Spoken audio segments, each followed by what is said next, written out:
Fala, humanidade! Tudo bem com você? Nesta aula eu vou falar um pouquinho com você sobre indicadores colorimétricos de pH. Se você está interessado, pegue seu material de anotações e tenta acompanhar. Bom, indicadores colorimétricos de pH são aquelas espécies químicas que, de acordo com o pH do meio em que elas estão inseridas, elas vão mudar de cor. Olha só que coisa interessante. Então você tem uma substância química e essa substância ela pode mudar de cor de acordo com o pH em que ela se encontra. Dá uma olhada para essa primeira substância aqui, que é o laranja de metila. Olha só os nomes esquisitos que nós temos. Você pode observar que em torno do pH de 3,5, ela vai ter essa coloração aqui meio roxeada, né? Aqui na verdade é só uma representação. Quais são as colorações do laranja de metila? Nós temos que em pHs abaixo de 3,5 ela fica na forma laranja e pHs acima de 3,5 ela apresenta uma coloração amarela. Esse pH no qual o laranja de metila vai mudar de cor, ele vai receber um nome especial.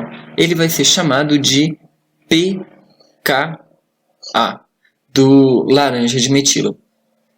Quando nós observamos esse segundo indicador colorimétrico, olha só, indicador porque vai te indicar alguma coisa, colorimétrico porque a indicação dele vai ser por causa de uma mudança de cor. O verde de bromocresol ele vai apresentar as seguintes cores, olha só que bacana que nós teremos.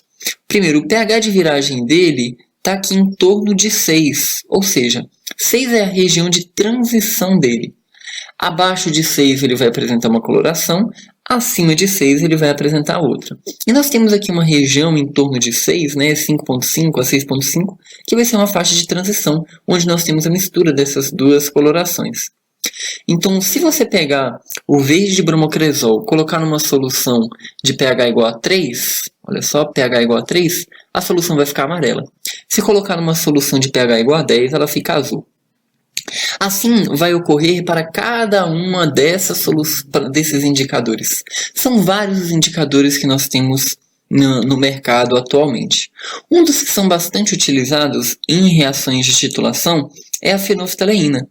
Ela tem uma transição expressiva de cor em pHs em torno de 8,5, 8,4, que é o pKa dela. E a fenolftaleína, ela apresenta-se incolor em pHs abaixo de 8,4 e apresenta-se numa coloração roseada em pHs maiores do que 8,4.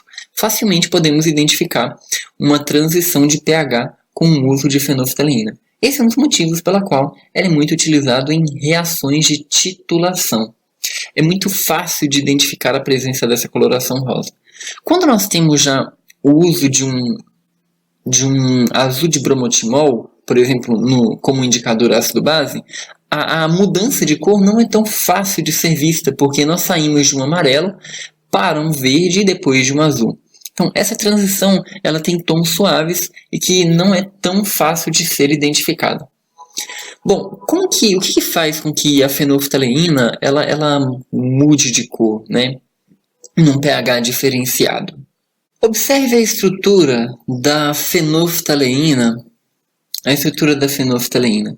Ela apresenta essas duas formas e a variação entre elas é o pH.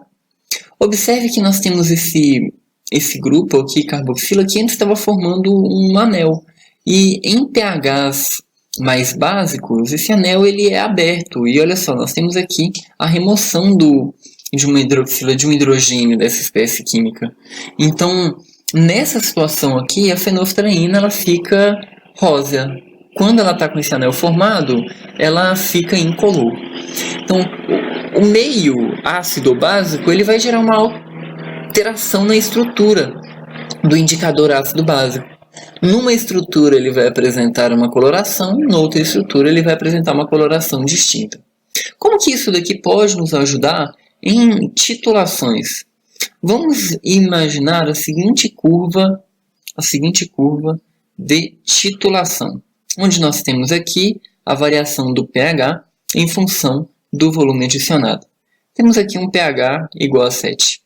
Bom, se nós estivermos fazendo a titulação de uma solução ácida, então o pH dela vai começar mais baixo e à medida em que nós formos adicionando a base, o pH aumenta.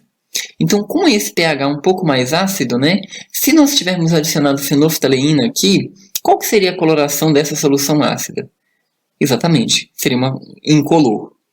Então eu tenho o meu ácido, estou adicionando uma base, o pH está aumentando. Quando chego próximo do ponto estequiométrico, o pH aumenta de forma expressiva.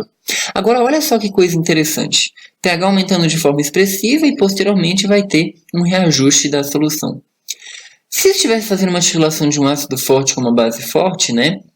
Então nós teremos aqui o ponto estequiométrico com pH igual a 7. Só que numa pequena adição de uma base, esse pH ele já aumenta bastante. E o ponto-chave é o seguinte, essa variação de pH aqui, melhor, essa assíntota, né, da sigmoide, ela é uma assíntota expressiva, que ela varia de cerca de 5 até 9 para uma titulação de ácido forte com base forte. Ou seja, estou adicionando base e o pH está aumentando. Vamos fazer a seguinte analogia. Quando o pH estiver aqui em torno de 3, fenolftaleína numa solução igual a 3, a coloração dela vai ser incolor. Então, até aqui, a fenolftaleína está incolor. Eu adiciono um pouquinho mais de base, o pH dela vai para 5. Qual é a coloração da fenolftaleína em pH igual a 5? Incolor também. Adiciono mais um pouquinho de base, o pH foi para 7. Em pH igual a 7, a fenolftaleína continua incolor. E se eu adicionar só mais um pouquinho de base, o pH já vai para 9. Só que com pH igual a 9, a coloração da fenolftaleína é igual a rosa. Então, quando eu aumento o pH do meu meio, né, ou seja, quando eu adiciono o meu agente titulante, então a minha solução vai aumentando o pH e num determinado momento, o pH vai aumentar e eu vou ter a transição de cor, indicando o final do ponto estequiométrico. Então, numa titulação em que utilizamos fenolftaleína, o momento em que ela ficar rosa, isso daqui indica que o ponto estequiométrico já foi estabelecido. Na verdade, ele vai passar um pouquinho do ponto estequiométrico, a gente vai ter um erro associado. Mas esse erro é um erro bem pequenininho e geralmente vai ser da faixa de 0,05 ml. Então a gente está falando aqui da ordem de 50 microlitros. É um erro muito pequeno diante da grande vantagem que é o uso desses indicadores colorimétricos.